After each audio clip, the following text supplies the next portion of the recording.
दोस्तों क्या हो अगर दुनिया में कुछ ऐसे क्रीचर्स हमला कर दें जो कि अगले एक ही महीने में दुनिया की 95% आबादी का सफाया कर दें। और साथ ही इन क्रीचर्स की खास बात ये होती है कि ये सिर्फ इंसानों को ही अपना शिकार बनाने के लिए पृथ्वी पर आए होते हैं। ये पृथ्वी पर रहने वाले किसी और जीव को नुकसान नहीं पहुंचाते। तो आखिर ये क्रीचर कौन है, इन्हें किसने भेजा है और ये कहां से आए हैं, इन सभी सवालों के जवाब जानते हैं आज की इस कहानी से। कहानी की शुरुआत एक वॉइस ओवर से होती है जहां पर हमें बताया जाता है कि जमीन के नीचे मौजूद जो सिंक होल हैं उनसे कुछ अनजान क्रीचर्स बाहर आकर इंसानों पर हमला कर रहे हैं और उन पर किसी भी तरह के हथियारों के हमले नाकाम हैं। वो उनसे मर नहीं रहे हैं, लेकिन ऊंची जगहों पर इन क्रीचर से बचा जा सकता है, यानी कि 9000 फीट से ऊंची जगहों पर ये हमले नहीं हो रहे हैं। इसलिए सभी लोगों को ऊंची जगहों पर जाने की सलाह दी जाती है। और अब इसके 3 साल बाद जहाँ पर हम कोलोराडो के रॉकी माउंटेन को देखते हैं, यहाँ पर हम एक बच्चे को देखते हैं जिसका नाम हंटर है। वो एक ऊंची पहाड़ी पर चढ़कर कुछ देखने की कोशिश करता है, लेकिन तभी हंटर को कुछ आहट सुनाई देती है, इसीलिए वो अपने घर की तरफ भागने लगता है। ये लड़का समझ गया था कि वो भयानक क्रीचर इसके पीछे आ रहा है और यहाँ पर हमें उस क्रीचर की एक छोटी सी झलक दिखाई जाती है। और इससे पहले वो क्रीचर हंटर को मारता, हंटर एक व्हाइट लाइन के अंदर आ जाता है जहाँ पर वो क्रीचर उस पर हमला नहीं करता। हंटर की जान बच जाती है और ये सफेद लाइन ये बताती है कि आप 8000 फीट की ऊंचाई पर आ चुके हैं। इसके बाद हमें 8460 फीट ऊपर बसे लोस्ट गुल्च रिफ्यूजी एरिया को दिखाया जाता है और यहाँ की टोटल पॉपुलेशन है 193। यहाँ पर हम हंटर के फादर बिल को देख पाते हैं और वो अपने बेटे की गई आज की इस गलती के लिए उसे समझाता है। वो उसे समझाता है कि बेटा तुम्हें 8000 फीट वाली लाइफ लाइन को क्रॉस नहीं करना चाहिए। हंटर अपने फादर से कहता है कि मैं बस ये देखना चाहता था कि कहीं आसपास कोई और इंसान तो नहीं है, लेकिन विल उससे कहता है कि ऐसी सिचुएशन तुम्हारे लंग को सीज कर सकती है जिससे तुम्हारी जान जा सकती है। दरअसल हंटर के फेफड़ों में कुछ दिक्कत है, इसलिए उसे हर रात ऑक्सीजन पर रखा जाता है और विल अपनी वाइफ की तरह अपने बेटे को नहीं खोना चाहता था। खैर अगले सीन में हमें विल और कैटी को दिखाया जाता है जो कि बिल की वाइफ जिसका नाम तारा था उसकी बेस्ट फ्रेंड है। यहाँ पर विल उसे बताता है कि हंटर आज लाइन क्रॉस करके अल्फा फायर रोड देखने के लिए गया था और ये वही जगह थी जहाँ हंटर ने आखिरी बार अपनी मोम को देखा था। कैटी यहाँ पर बिल को समझाती है कि देखो हंटर, इस पूरे इलाके में एक अकेला बच्चा है, तुम उसे कितने भी समझाने की कोशिश करो वो बाहर जाएगा ही, क्योंकि ये पहाड़ उसके लिए किसी जेल की तरह है। लेकिन विल उससे कहता है कि हम हमले के 3 साल बाद भी जिंदा हैं और यही हमारे लिए सबसे बड़ी बात है और हंटर को भी ये समझना होगा। इसके बाद हमें एक और कैरेक्टर नीना को दिखाया जाता है जो कि अपनी गन से एक शील्ड पर फायर कर रही होती है जिस पर उसका कोई नुकसान नहीं हो रहा था। दरअसल ये शील्ड उन्हीं क्रीचर में से एक की खाल का टुकड़ा था, लेकिन ये नीना के हाथ कैसे लगा इस बारे में हम आगे जानेंगे। अब उसी रात हंटर का ऑक्सीजन फिल्टर खराब हो जाता है जिससे उसे सांस लेने में प्रॉब्लम होने लगती है, लेकिन विल जल्दी से आकर वो फिल्टर बदलकर हंटर की जान बचा लेता है। अब ये सब देखकर विल काफी टेंशन में आ गया था, इसलिए वो मैप खोलकर वेल्डर की जगह देखता है और विल वहां जाने के बारे में सोच रहा था। खैर अब अगले दिन जब हंटर का बर्थडे था तब विल उससे बताता है क्योंकि तुम्हारे सारे फिल्टर खराब हो रहे हैं इसीलिए मुझे जाना होगा। लेकिन हंटर अपने फादर को जाने नहीं देना चाहता था क्योंकि ऐसे ही उसकी माँ भी गई थी और कभी वापस नहीं आई। लेकिन विल उससे प्रॉमिस करता है कि बेटा मैं जरूर वापस लौटूंगा। अब उसी रात बिल नीना के पास जाता है और उसे हंटर के बारे में बताता है जिस वजह से वो कल वोल्डर के लिए निकलने वाला है, क्योंकि उसके पास इसके अलावा दूसरा कोई रास्ता नहीं था। लेकिन नीना उसे समझाती है, वो कहती है कि ये नामुमकिन है, तुम उन क्रीचर का सामना नहीं कर सकते, तुम जल्द ही मारे जाओगे। जिस पर नीना उससे कहती है कि मैं सारे मैप्स और रास्तों को जानती हूँ और ऐसा कोई रास्ता नहीं है जो कि तुम्हें हमेशा 8000 फीट की ऊंचाई पर रख सके और 8000 फीट से थोड़ा नीचे जाने पर तुम जैसे ही अपनी सांसों से कार्बन डाइऑक्साइड रिलीज करोगे वो तुम्हें तुरंत ही ढूंढ लेंगे और मार देंगे, क्योंकि वोल्डर तक पहुंचने के लिए इसे 2 दिन का समय लगने वाला था।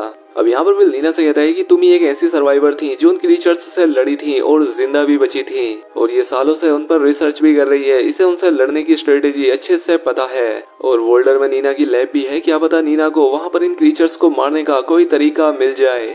यहाँ पर हमें पता लगता है कि नीना एक रिसर्चर है और विल की वाइफ तारा भी नीना के साथ ही थी जब उसकी जान गई थी। अब यहाँ पर विल उसे कोलावे माइंस के रास्ते से चलने के लिए बोलता है जो कि पहाड़ों के बीच से बना हुआ है, लेकिन नीना उसे समझाती है कि ये रास्ता एक ट्रैप है और अगर तुम वहां गए तो मारे जाओगे। लेकिन वो नीना से कहता है कि मुझे इन रास्तों के बारे में अच्छे से पता है क्योंकि मैंने वहां पर काम किया है। लेकिन नीना को उसका ये प्लान बिल्कुल ठीक नहीं लगता क्योंकि अगर वो वोल्डर तक पहुंच भी गया तो वो एरिया इस ऊंचाई से 2000 फीट नीचे है जहाँ पर वो क्रीचर आसानी से बिल को अपना शिकार बना लेंगे। लेकिन विल अपना इरादा नहीं बदलता, वो यहाँ से चला जाता है। और वहीं हमें नीना को एक ट्रैकर पर काम करते हुए दिखाया जाता है। खैर अब अगले दिन विल का साथ देने के लिए उसकी दोस्त कैटी भी आ जाती है और बिल के मना करने के बावजूद भी वो उसके साथ जाने के लिए तैयार हो जाती है। कैटी उसे समझाती है कि विल देखो, हमें एक न एक दिन इन क्रीचर्स का सामना तो करना ही पड़ेगा, तो आज ही क्यों नहीं, इसलिए ये अपना सफर शुरू करते हैं। और रास्ते में इन्हें नीना भी मिलती है। वो कैटी से पूछती है कि तुम उनका सामना कैसे करोगी, क्योंकि गोलियों का असर उन पर नहीं होता और शायद हम वहाँ पर मरने वाले हैं। और हमसे उसका मतलब था कि वो भी विल के साथ इस मिशन पर आ रही थी। यहाँ वो लोग इसकी एरिया का इस्तेमाल करके उन क्रीचर के मोस्ट हंटेड एरिया को पार करने का एक प्लान बनाते हैं। रास्ते में नीना इन्हें अपने उस ट्रैकर के बारे में बताती है।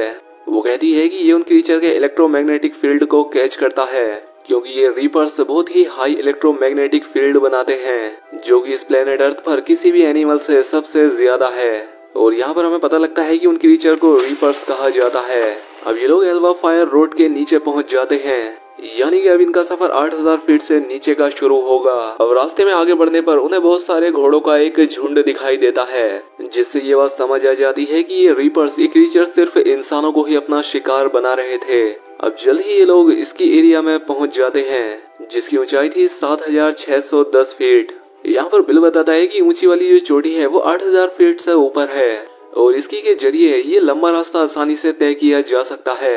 लेकिन तभी नीना का ट्रैकर उन्हें सिग्नल देता है कि एक रीपर इनकी तरफ तेजी से आ रहा है। अब यहाँ से ये लोग लाइफ लाइन की तरफ भागते हैं और कैटी उस रीपर पर कई हमले करती है और ये सारे हमले रीपर के गुस्से को और बढ़ा रहे थे। अब यहाँ पर ये लोग इसकी की मदद से उस लाइन तक पहुँचने की कोशिश करते हैं, लेकिन वो क्रीचर इस इसकी को डिलाइन कर देता है। लेकिन किसी तरह से ये सभी लोग उस क्रीचर से बचते हुए उस 8000 फीट की लाइन को क्रॉस करने में कामयाब हो जाते हैं और रीपर उस लाइन के अंदर नहीं जाता, वो बाहर ही खड़ा रहता है। अब यहाँ पर एक रिजोर्ट था जिसमें ये लोग अपनी रात बिताते हैं और यहाँ पर नीना बताती है कि अपनी 3 सालों की रिसर्च से मुझे ये तो समझ आ गया है कि ये कोई प्रेडेटर नहीं है, क्योंकि प्रेडेटर खाने के लिए मारते हैं, लेकिन ये तो सिर्फ हमारा शिकार करते हैं, इन्हें शिकार करने में मजा आता है। ये रीपर अचानक से जमीन से बाहर आए और एक ही महीने में 95% आबादी खत्म कर दी, वो भी बिना रुके। ये लोगों को मारकर खाते नहीं हैं, कुछ तो जरूर ऐसा है जो इन्हें चार्ज करता है और पावर दे रहा है। खैर अब ये लोग अगली सुबह कोलवे माइन तक पहुंच जाते हैं, जिसकी ऊंचाई है 8092 फीट। यहाँ पर विल में बताता है कि ये माइन लेवल 9 है और हमें सीढ़ियों की मदद से लेवल 8 तक जाना है, जहाँ से हम और ऊंचाई से एक दूसरी साइट पर निकलेंगे।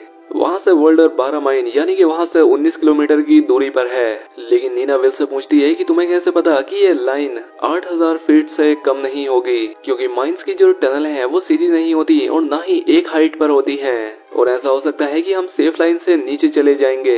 यहाँ पर बिल से कहते हैं कि हाँ, ये माइन 231 यार्ड यानी 211 मीटर नीचे है सेफ लाइन से।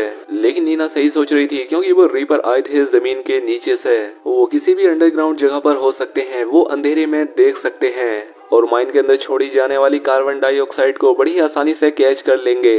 अब इनके पास कोई ऑप्शन नहीं था, इसलिए ये आगे बढ़ते हैं, लेकिन अंदर जाने पर इन्हें आगे से टनल बंद मिलती है। अब इसलिए ये लोग लेवल 7 से जाने का फैसला करते हैं, लेकिन वो सेफ लाइन से 914 मीटर नीचे था। लेकिन नीना बिल से कहती है कि ये तो खुदकुशी हुई, इसलिए बिल उन दोनों को यहाँ से जाने के लिए बोलता है और अकेला ही ये मिशन पूरा करने के लिए कहता है। लेकिन बाद में ये दोनों भी उसके साथ जाकर ये पूरा मिशन करने के बारे में ठानते हैं और लेवल 7 माइन से नीचे जाने पर इन्हें समझ आ जाता है कि ये लोग रीपर्स की नजर में आ चुके हैं। अब जैसे ये लोग अपनी लाइट्स बंद करते हैं, उन्हें रीपर्स की आवाज आती है।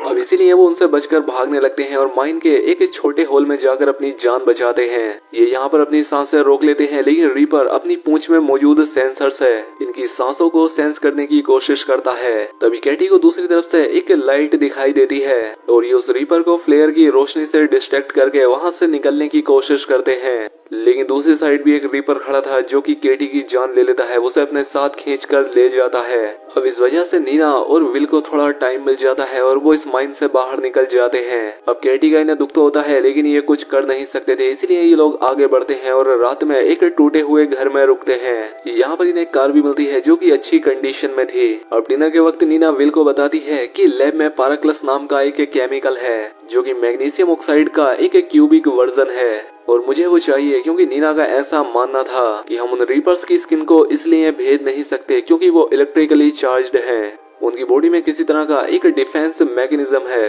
और अगर बुलेट पर पार्कलेस की लेप लगाकर उन पर फायर किया जाए तो ये 1 मिलियन वोल्ट का रिएक्शन करेगा, जिससे एक अनकंट्रोलेबल इंटरनल कन्वर्शन होगा जिससे वो रीपर मारे जाएंगे। लेकिन विल को नीना की ये रिसर्च काफी बेवकूफी वाली लग रही थी। खैर अब अगले दिन ये लोग उस कार की मदद से वोल्डर हॉस्पिटल पहुंच जाते हैं जहाँ पर 5वें फ्लोर पर विल को फिल्टर मिल जाते हैं। लेकिन तभी एक रीपर इन पर हमला कर देता है, लेकिन किसी तरह से ये उससे अपनी जान बचाते हैं। ये लोग यहाँ ऑक्सीजन सिलेंडर में फायर करके उस रीपर को कुछ देर के लिए धीमा कर देते हैं। अब मौका मिलते ही ये लोग यहाँ से भागकर सीधा नीना की लैब में जाते हैं जहाँ पर नीना मैग्नीशियम ऑक्साइड के लेप को तैयार करने लगती है। यहाँ पर विल को नीना के परिवार की फोटो मिलती है। अब नीना विल को बताती है कि मेरी टीम कोबाल्ट नाम के एक केमिकल से बैटरी के इलेक्ट्रॉन्स के फ्लो को 3 गुना तक बढ़ाने पर रिसर्च कर रही थी, लेकिन तभी यहाँ पर रीपर्स का हमला हुआ और मेरा पूरा परिवार उसमें मारा गया। साथ ही यहाँ पर नीना विल को ये भी बताती है कि मैंने तुम्हारी वाइफ तारा को कभी भी अपने साथ आने के लिए फोर्स नहीं किया था, वो अपनी मर्जी से ही मेरे साथ आना चाहती थी। विल बोलता है कि जो भी हुआ उसमें किसी की भी कोई गलती नहीं थी। खैर अब नीना को यहाँ पर एक बार और नाकामयाबी हाथ लगती है जब वो स्लेब को तैयार करने के बाद उस गोली को रीपर की उस शील्ड पर मारती है। वो शील्ड अभी भी ठीक था। अब नीना विल को यहाँ से जाने के लिए कहती है क्योंकि उसे अब यहाँ पर रीपर्स को मारने के लिए और भी एक्सपेरिमेंट करने थे, जिसमें या तो वो इन रीपर्स को मारेगी या खुद मर जाएगी। अब विल अपने बेटे हंटर की वजह से नीना की बात मानकर यहाँ से जाने लगता है, लेकिन रास्ते में उसकी कार का टायर फट जाता है और वो पलट जाती है। वहीं इस तरफ एक रीपर भी नीना के करीब आने लगता है। तभी नीना को याद आता है कि अभी तक उसने कोबाल्ट का यूज नहीं किया है, क्योंकि कोबाल्ट बैटरी के इलेक्ट्रॉन फ्लो को 3 गुना तक बढ़ा सकता है, तो ये जरूर कन्वर्शन में भी काम आ सकता था। अब इसलिए नीना जल्दी से कोबाल्ट का लेप अपनी बुलेट पर लगाती है और जैसे ही रीपर नीना पर हमला करने के लिए आता है वो उस पर फायर कर देती है।